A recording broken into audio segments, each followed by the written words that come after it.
Hello everyone. आज की कहानी है आदर्श बहू। कहानी अगर अच्छी लगे तो लाइक करें, शेयर करें और प्यार भरी कहानी चैनल को सब्सक्राइब करें।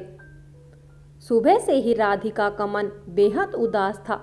नरेश को घर से गए हुए पूरे 2 माह बीत चुके थे। इस अवधि में कोई दिन ऐसा ना था जब उसने नरेश के घर लौट आने की बात न सोची हो। वक्त की आंधी के थपेड़ों से बिखर गए इस घर को सहेजने की ना सोची हो, किंतु प्रतीक्षा थी सही वक्त की। सुबह जब राधिका नाश्ते के लिए बापूजी को बुलाने गई तो देखा वे नरेश की फोटो के समक्ष खड़े चुपचाप उसे निहार रहे हैं। यद्यपि उसे देखते ही वे वहां से हट गए, किंतु अश्रुपूर्ण नेत्रों में उतर आई व्यथा को उससे छिपा न पाए। राधिका ने एक बार गहरी दृष्टि से उन्हें देखा, फिर रसोई में चली गई। राधिका का विवाह हुए 5 वर्ष बीत गए थे। सुहाग रात को उसके पति विवान ने कहा था, बचपन में मेरी माँ चल बसी थी। बापूजी, नरेश और मैंने अत्यंत कष्टपूर्ण जीवन व्यतीत किया है। घर में एक स्त्री का अभाव सदैव खटका है। मैं चाहता हूँ अपने स्नेह व अपनत्व के बल पर तुम इस अभाव की पूरक बनो। इस घर के प्रति तुम्हारी निष्ठा में कभी कमी न आए। राधिका ने अपना कांपता हुआ हाथ पति के हाथ पर रखकर उसे अपनी मौन स्वीकृति दी थी। अगले दिन विवान ने हनीमून के लिए नैनीताल चलने का प्रस्ताव रखा तो राधिका ने इनकार कर दिया और कहा था, नहीं विवान, नए जीवन की शुरुआत के लिए स्वजनों को छोड़कर इधर उधर भटकने की आवश्यकता नहीं। हनीमून हम अपने घर पर रहकर मनाएंगे। नरेश की परीक्षाओं के बाद हम सब इकट्ठे नैनीताल चलेंगे। नरेश तो बिल्कुल अपनी भाभी का दीवाना था। भाभी के रूप में मानो उसने अपनी माँ को पा लिया था। छोटे बड़े हर काम में वह भाभी पर निर्भर हो गया था। यहाँ तक कि अक्सर वह अपने नोट्स तैयार करने में भी राधिका की सहायता लेने लगा था। परीक्षाओं के बाद वे तीनों नैनीताल चले गए। वहाँ के प्राकृतिक सौंदर्य ने उनके मन को बांध लिया था। ऐसा प्रतीत होता था मानो सारे संसार से अलग थलग यह छोटा सा शहर अपने आप में कोई रहस्य समेटे हुए हो। तालाब के किनारे बने हुए होटल में वे ठहरे थे। लगभग नित्य ही शाम को वे बोटिंग करते थे। उस समय विवान और नरेश ताल की लहरों के साथ कोई न कोई गीत छेड़ देते। दोनों भाइयों को संगीत से बेहद लगाव था। एक दिन वे बहुत सवेरे स्नो व्यू और चाइना पीक के लिए रवाना हो गए। मार्ग में चीड़ व देवदार के वृक्ष और उनसे छनकर आती हुई सूर्य की किरणों का नृत्य सम्मोहित कर रहा था। बीच बीच में रुकते, हंसते, बातें करते हुए वे तीनों चाइना पीक तक पहुंच गए। वहां से समूचे नैनीताल का विहंगम दृश्य दिखाई दे रहा था। समय मानो वहां आकर थम गया था। वातावरण में एक गहरी निस्बत्ता रची हुई थी। कुछ देर के लिए राधिका प्राकृतिक सौंदर्य में खो गई। उस समय वह स्वयं को प्रकृति के काफी निकट महसूस कर रही थी। उसे पता नहीं चला कब विवान पास बने हुए रेस्तरां में चाय का ऑर्डर देने चले गए। उस समय चौंकी जब नरेश ने उससे खोई खोई आवाज में कहा, कभी कभी ऐसा क्यों होता है भाभी, किसी विशेष इंसान की स्मृति मात्र ही वातावरण में खुशियों का उजाला भर देती है। राधिका ने एक गहरी दृष्टि नरेश की ओर डाली। आखिर कौन है वह विशेष इंसान, मैं भी तो सुनूं। नरेश खामोश रहा। राधिका समझ गई वह उससे संकोच कर रहा है। तब उसने कहा, अपनी भाभी को भी नहीं बताओगे? नरेश कुछ पल खामोश रहा, फिर बोला, उसका नाम करिश्मा है। वह मेरे साथ कॉलेज में पढ़ती थी। बहुत अच्छी लड़की है, तुम मिलोगी, अवश्य पसंद करोगी। अच्छा, तो कब मिलवा रहे हो? जब तुम चाहो, परंतु भैया को इस विषय में तभी कुछ बताना जब तुम लड़की पसंद कर लो और मैं अपने पैरों पर खड़ा हो जाऊं। नरेश यह बात कह ही रहा था कि तभी विवान वहां आ गए और वह खामोश हो गया। चाय पीकर वे लोग वहां से लौट पड़े। अगले दिन नैनीताल से वे वापस आ गए। कुछ दिन राधिका को घर व्यवस्थित करने में लगे। नरेश नौकरी के लिए जगह जगह इंटरव्यू दे रहा था। 2-3 जगह उसे आशा भी थी। दिवाली में 15 दिन शेष थे। राधिका के घर से उसके पिताजी का पत्र आया कि वे उसे दिवाली पर लेने आ रहे हैं। पत्र पढ़ने के बाद उसके ससुर ने बुलाकर कहा, बेटी, अपने जाने की तैयारी कर लो, तुम्हारे पिताजी तुम्हें लेने आ रहे हैं। सुनकर राधिका खामोश खड़ी रही। बापूजी ने उसे देखा और बोले, क्या बात है बेटी, किस सोच में डूब गई? बापूजी, आप पिताजी को पत्र लिख दीजिए, वे दिवाली के बाद ही मुझे लेने के लिए आए। क्यों? बापूजी अचंभित रह गए। बात यह है कि वहाँ पिताजी के पास अन्य बच्चे भी हैं। मेरे न जाने से कोई विशेष अंतर नहीं पड़ने वाला, किंतु यहाँ मेरे जाने से आप लोग अकेले पड़ जाएंगे। नहीं बापूजी, अपने घर की रोशनी फीकी करके मैं कहीं नहीं जाऊंगी। आप पिताजी को दिवाली के बाद आने के लिए लिख दें। इतना कहकर राधिका चली गई। दिवाली से 2 दिन पहले नरेश का नियुक्ति पत्र आ गया तो दिवाली की खुशी दोगुनी हो गई। उसे HAL में बहुत अच्छी नौकरी मिली थी। एक दिन दोपहर के समय राधिका घर पर अकेली थी। सब अपने अपने कामों पर गए हुए थे। तभी दरवाजे की घंटी बजी। उसने उठकर दरवाज़ा खोला तो देखा सामने एक लड़की खड़ी थी। उसके हाथ में एक ब्रीफकेस था। वह राधिका से बोली, नमस्ते दीदी, मैं एक साबुन कंपनी की तरफ से आई हूँ। आप अपने घर में कौन सा साबुन इस्तेमाल करती हैं? राधिका उस समय गाजर का हलवा बना रही थी। वह बोर सी होती हुई बोली, देखो फिर कभी आना, इस समय मैं बहुत व्यस्त हूँ। वैसे भी हमारे घर में साबुन और अन्य वस्तुएं कैंटीन से ही आती हैं। मैं आपका अधिक समय नहीं लूँगी, आप बस एक नज़र देख लीजिए। नहीं नहीं, अभी तो बिल्कुल समय नहीं है, कहकर राधिका अंदर जाने को मुड़ी कि तभी न जाने कहाँ से नरेश प्रकट हो गया। वह हंसते हुए राधिका की बाँह पकड़कर बोला, 2 मिनट तो ठहरो भाभी, ऐसी भी क्या जल्दी है? साबुन ने भी देखो, करिश्मा को तो देख लो। अरे यह करिश्मा है? राधिका आश्चर्य व्यक्त करते हुए प्रसन्न हो उठी। तुम दोनों ने मिलकर मुझे बेवकूफ़ बनाया। आओ करिश्मा। राधिका ने उसे प्यार से अपने पास बैठा लिया। कहाँ से घूम कर आ रहे हो तुम दोनों? भाभी, आज मैं ऑफिस से जल्दी आ गया था, करिश्मा को तुमसे मिलवाने लाना था ना। यह तुमने बहुत अच्छा किया नरेश, मैं तो स्वयं ही तुमसे कहने वाली थी। सच भाभी, प्रसन्नता के अतिरेक में नरेश चहक उठा। बस फिर तो भाभी बापूजी और भैया को ऐसी पट्टी पढ़ाओ कि वे लोग तैयार हो जाएं।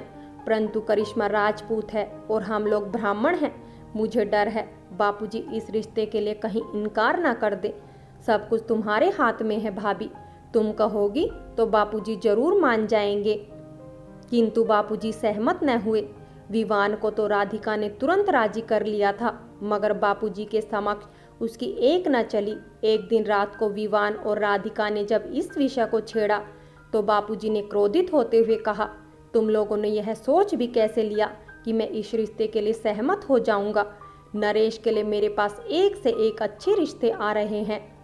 वह भी बहुत अच्छी लड़की है बापूजी, आप एक बार उससे मिलकर तो देखिए।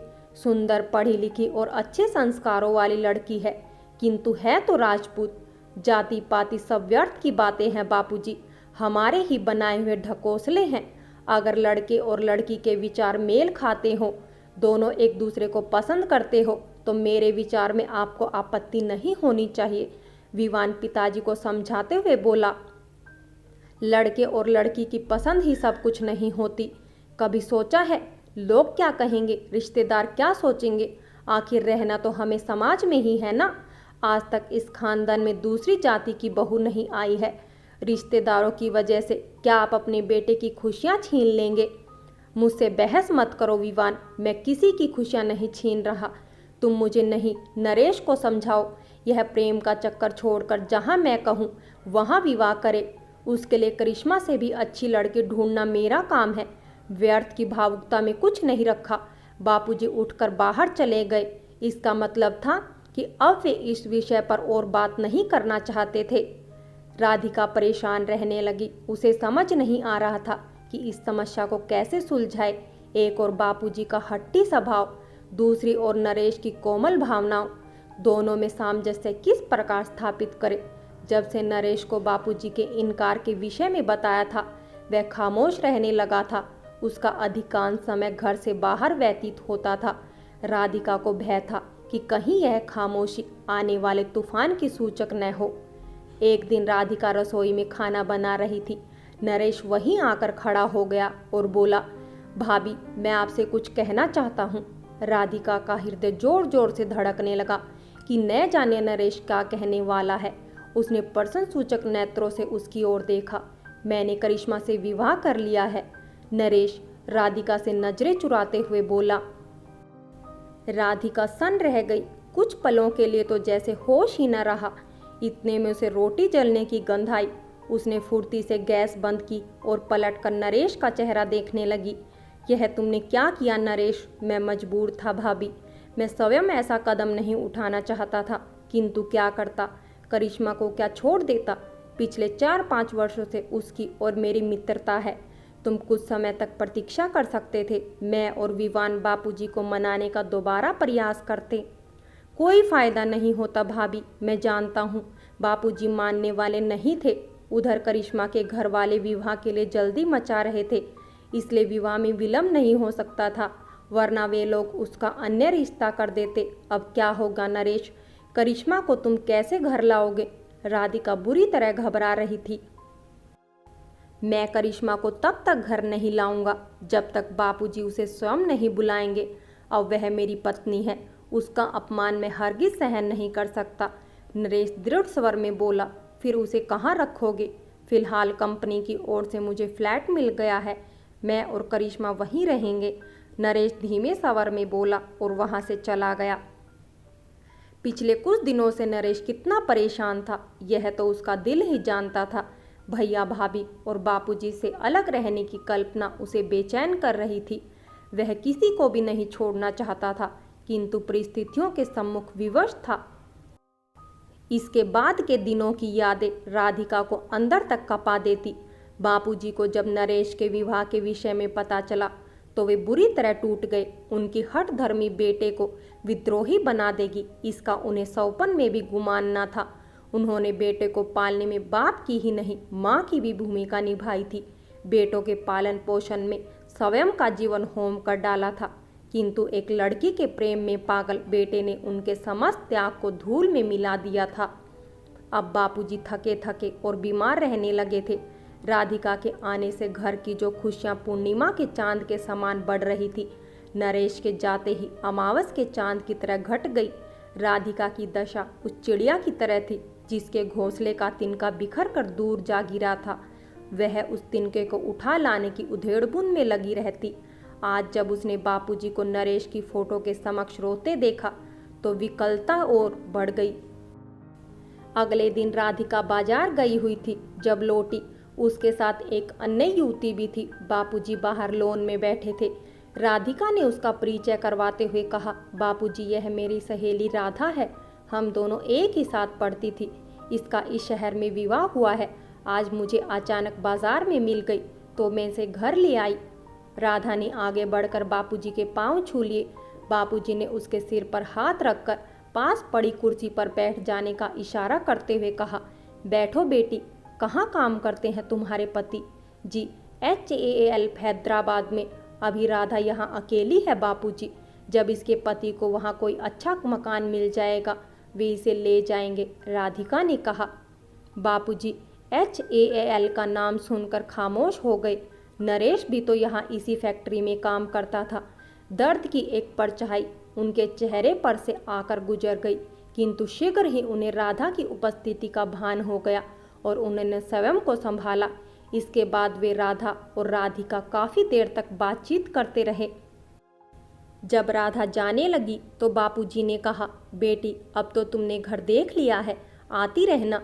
जी बापूजी, अब ज़रूर आया करूँगी, मैं भी घर में अकेली बोर हो जाती हूँ। इसके बाद राधा अक्सर राधिका के घर आने लगी। धीरे धीरे वह बापूजी से खुलने लगी थी। वे तीनों बैठकर विभिन्न विषयों पर बातचीत करते और हंसते। राधा ने अपने स्वभाव और बातचीत से बापूजी का मन मोह लिया था। बापूजी भी उसे बेटी के समान प्यार करने लगे थे। वह 3-4 दिनों तक न आती तो उसके बारे में पूछने लगते। राधा राधिका को घर के कामों में भी सहयोग देने लगी थी।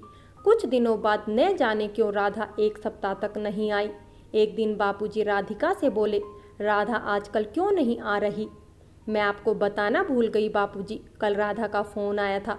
वह बीमार है और तुम मुझे बताना भूल गई।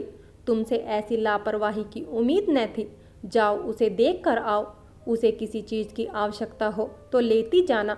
आखिर हमारा भी उसके प्रति कुछ फर्ज बनता है। बापूजी की राधा के प्रति इस ममता को देखकर राधिका मुस्कुरा उठी। राधा ने बापूजी के मन में अपना स्थान बना लिया था, फिर भी नरेश का अभाव उन्हें खोखला बना रहा था। विवान, राधिका और राधा के अथक प्रयासों के बावजूद उनका स्वास्थ्य दिन पर दिन गिरता जा रहा था। एक रात बापूजी को दिल का दौरा पड़ा, वे बेहोश हो गए। विवान ने नरेश को भी फोन कर दिया था। वह और करिश्मा तुरंत अस्पताल पहुंचे। सारी रात आंखों में ही कट गई। नरेश की दशा सबसे खराब थी। वह बार बार रो पड़ता था। राधिका ही उसे तसल्ली दे रही थी। सुबह के समय बापूजी को होश आया।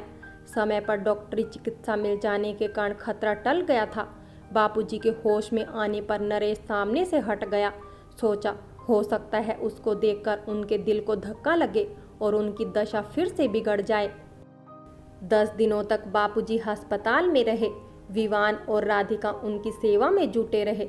घर का सारा काम राधा ने संभाला। जिस दिन बापूजी को घर आना था, राधा ने सारा घर मोमबत्तियों से सजा दिया था। जिस समय वे कार से उतरे, उसने आगे बढ़कर बापूजी के चरण स्पर्श किए। विवान और राधिका उन्हें अंदर ले आए। बापूजी, राधा ने आपकी बहुत सेवा की। राधिका ने उन्हें पलंग पर बैठाते हुए कहा। हमेशा सुखी रहो बेटी। वे लोग कितने सुखी होंगे जिन्हें तुम्हारे जैसी बहू मिली। बापूजी एक क्षण खामोश रहे, फिर आंसू भरते हुए दुखी स्वर में बोले, विवान ने मेरी पसंद से विवाह किया। देखो कितना खुश है। राधिका हजारों में एक है। काश नरेश ने भी कहा माना होता तो उसकी बहू भी तुम दोनों जैसी होती। राधिका को लगा यदि अब उसने बापूजी से अपने मन की बात न कही तो फिर बहुत देर हो जाएगी। जीवन में अनुकूल क्षण बार बार नहीं आते। वह उनके समीप जा बैठी। उसने आंखों ही आंखों में विवान से भी अनुमति मांगी और बोली, आपकी इस बेटी से बहुत बड़ा अपराध हो गया है बापूजी, मुझे क्षमा कर दीजिए। कौन सा अपराध? बापूजी हैरान हो उठे। राधिका ने उनके घुटनों पर सिर रख दिया और डरते डरते बोली, राधा जिस घर की बहू है वह घर यही है बापूजी। वह राधा नहीं, आपकी दूसरी बेटी करिश्मा है। करिश्मा यानी नरेश की पत्नी। इतने दिनों तक तुम मुझसे झूठ बोल रहे थे बापूजी। मैंने यह अपराध आपको धोखा देने या दुख पहुंचाने के उद्देश्य से नहीं किया। मैं और विवान चाहते हैं हम सब आपकी छत्र छाया में रहे। यह घर एक घोंसले के समान है बापूजी। इसके तिनके को बिखरने मत दीजिए, इन्हें समेट लीजिए। कहते कहते राधिका रोने लगी। बापूजी की आंखों में भी आंसू आ गए। कुछ तो राधिका की निष्ठा और कुछ करिश्मा का सरल स्वभाव व सेवा भावना उन्हें कमजोर बना रही थी।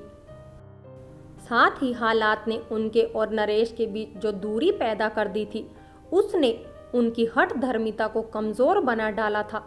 उन्होंने स्नेहपूर्वक राधिका को उठाया, फिर करिश्मा को अपने पास बैठा लिया और करिश्मा की तरफ देखकर कहा, बेटी, जीवन में यदि किसी को अपना आदर्श बनाना हो तो राधिका को ही बनाना। इसके प्रयत्नों के फलस्वरूप इस घर की खुशियां वापस आई है।